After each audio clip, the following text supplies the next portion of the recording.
তাদের উদ্দেশ্য একটাই, সেই উদ্দেশ্য হচ্ছে একটা নির্বাচন এবং নির্বাচনের মাধ্যমে খালি ওই ক্ষমতা দখল, ওই চেয়ার দখল, এবং তাদের সুস্পষ্ট যে তারা আবার সেই নতুন নব্য স্বৈরশাসক হওয়ার সব ধরনের পায়তারা করছে। যে একবার নেতা হয়েছে সে নেতাই, এবং এখনো দেখেন তারা একজনকে প্রধানমন্ত্রী রাখার জন্য তারা কিন্তু কোনো সংস্কার মানে তাদের এখনো পায়তারা হচ্ছে কিভাবে আরো তারা বছরের পর বছর আবার শাসনকে ধরে রাখবে। বিএনপি যে কথায় কথায় 31 দফা বলে এখন একদম সয়লাভ করে ফেলছে, তাদের সংস্কার মানে 31 দফা। 31 দফার 24 নম্বরে তারা নারী ক্ষমতায়নের কথা বলেছে, শুধু এতটুকুই যে তারা নারীর ক্ষমতায়নে কাজ করবে।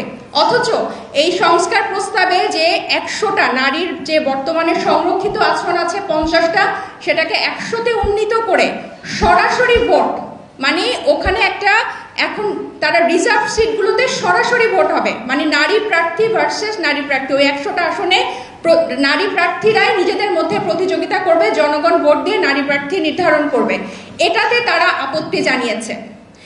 এই বাংলাদেশের জন্মের পর এই সংরক্ষিত নারী আসনগুলোকে সবসময় অলংকার মনে করা হতো, এবং যেসব রাজনৈতিক দল সংসদে সংখ্যাগরিষ্ঠ পেত তারাই সিলেক্ট করত।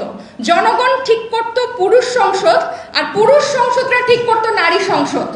এরকম একটা বৈষম্যের দেশে এবং বাংলাদেশের জন্মের পর থেকেই এভাবে চলছে, এবং 53 বছর পর, এতগুলো রক্তের পর, এত শহীদের পরও বিএনপি এখনো নারীর ক্ষমতায়নে কিন্তু একমত হচ্ছে না। তারা মুখে বলছে কিন্তু কাজে তাদের কোনো মিল নাই, তারা এখনো এটার বিরোধিতা করছে।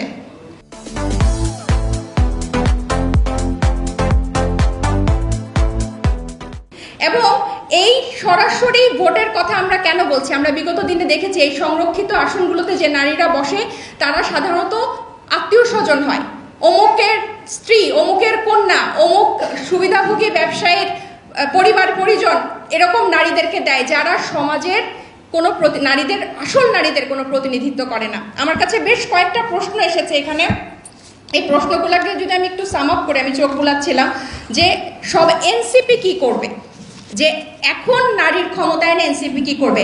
নারীর স্বাধীনতা, নারীর অধিকার, নারীর ক্ষমতায়ন, এসব শব্দগুলো বিগত রাজনৈতিক দলগুলো খালি মুখে এবং এই সভা সেমিনারেই কিন্তু সীমিত রেখেছে, কিন্তু এনসিপি আত্মপ্রকাশের দিন থেকে, এমনকি গণ অভ্যুত্থানের পর থেকে এই যে সবাই মুখে মুখে খালি বক্তৃতা তুলছে নারীরা কোথায়, নারীরা কোথায়, এনসিপি কিন্তু নারীদেরকে নিয়ে এসেছে, এবং নারীরা কিন্তু তাদের পথ এনসিপির মাধ্যমে খুঁজে নিয়েছে।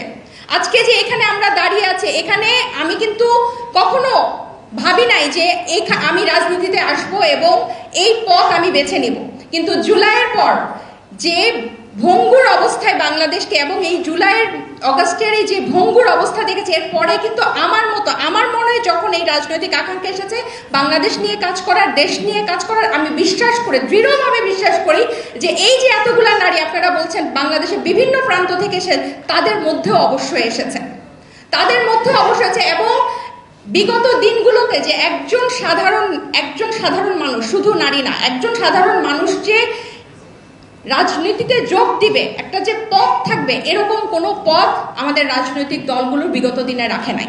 তারা পুরোটাই সিন্ডিকেট ছিল, যে একবার নেতা হয়েছে সে নেতাই, এবং এখনো দেখেন তারা একজনকে প্রধানমন্ত্রী রাখার জন্য তারা কিন্তু কোনো সংস্কার মানে তাদের এখনো পায়তারা হচ্ছে কিভাবে আরো তারা বছরের পর বছর আবার শাসনকে ধরে রাখবে এবং ক্ষমতায় থাকবে, সেটার পায়তারা। আমরা কিন্তু বলছি যে 2 বারের বেশি কেউ আর জীবনে প্রধানমন্ত্রী, রাষ্ট্রপতি হতে পারবে না, কিন্তু তারা এখনো সেই হিসাব গুনছে, কারণ তারা যে এক একজন যে এত মানে বয়স হয়ে গেছে, তারপরও কিন্তু তারা নতুনদেরকে কিন্তু জায়গা করে দিতে চায় না, তারা সেই ক্ষমতা ধরে রাখতে চায়। কেন অন্যান্য রাজনৈতিক দলে কি জুলাইতে তরুণরা অংশ নেয় নাই? তারা এখন কোথায়? বিএনপি যে তরুণরা অংশ নিয়েছিল তারা এখন কোথায়? তাদেরকে কেন আমরা মূলধারার রাজনীতি দেখছি না? কেন তাদের নবীনরা, তরুণরা মৃত্যুবরণ করেছে, শহীদ হয়েছে, কিন্তু তাদের প্রবীণরাই রাজনীতি করছে, এবং তারা প্রবীণরা শুধু রাজনীতি করছে নির্বাচনের মাধ্যমে ক্ষমতায় যাওয়ার জন্য? কেন তাদের প্রবীণরা এত রক্তের পরেও, এত শহীদের লাশের উপর দাঁড়াও তারা সংস্কার চাইছে না?